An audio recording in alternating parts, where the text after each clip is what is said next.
जिल्ह्यातील मूर्तिजापूर शहराला लागून असलेल्या सिरसो येथील पारधी नगरात 2 गटात 25 मार्च रोजी पहाटे 6:30 वाजताच्या दरम्यान राडा झाला।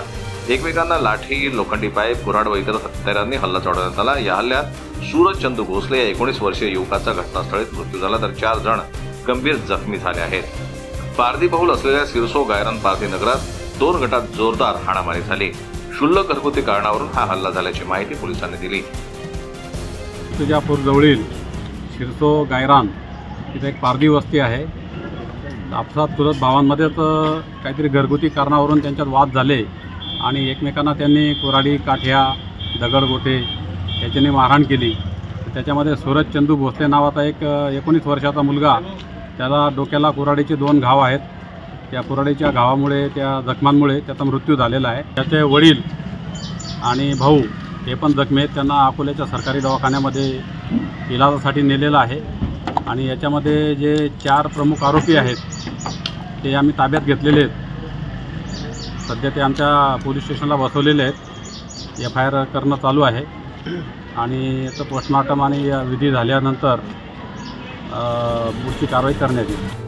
पहाटे 6:30 वाजताच्या दरम्यान आरोपी दीपक लक्ष्मण पवार, प्रदीप किशोर भोसले, कर्ण फुलचंद भोसले, राज निर्दोष भोसले यांच्यासह इतर साथीदारांनी चंदू दामू भोसले यांच्या घरावर लाठ्या, कुऱ्हाड, कुदळ, लोखंडी पाईपने अचानक हल्ला चढवला। काही कळण्याच्या अगोदरच चंदू दामू भोसले यांच्यासह त्यांची पत्नी संगीता चंदू भोसले, मुलगा रितेश चंदू भोसले, तारा भारत पवार यांना आरोपीने जोरदार मारहाण करायला सुरुवात केली। यात सूरज चंदू भोसले 19 वर्षे याच्या डोक्यात कुऱ्हाडीने वार केल्याने तो रक्ताच्या थारोळ्यात पडून त्याचा घटनास्थळीच मृत्यू झाला। चंदू दामू भोसले 48 वर्षे, रितेश चंदू भोसले 22 वर्षे, संगीता चंदू भोसले 43 वर्षे व तारा भारत पवार हे गंभीर जखमी झाले।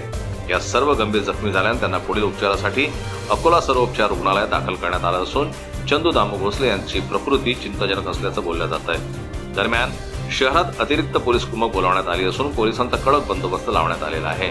या प्रकरणी आरोपी दीपक लक्ष्मण पवार, प्रदीप किशोर भोसले, कर्ण फुलचंद भोसले, राज निर्दोष भोसले या 4 आरोपींविरुद्ध भारतीय न्याय संहिते अंतर्गत कलम 103, 1, 109, 351/2, 352/3, 5 नुसार गुन्हा दाखल करण्यात आला आहे।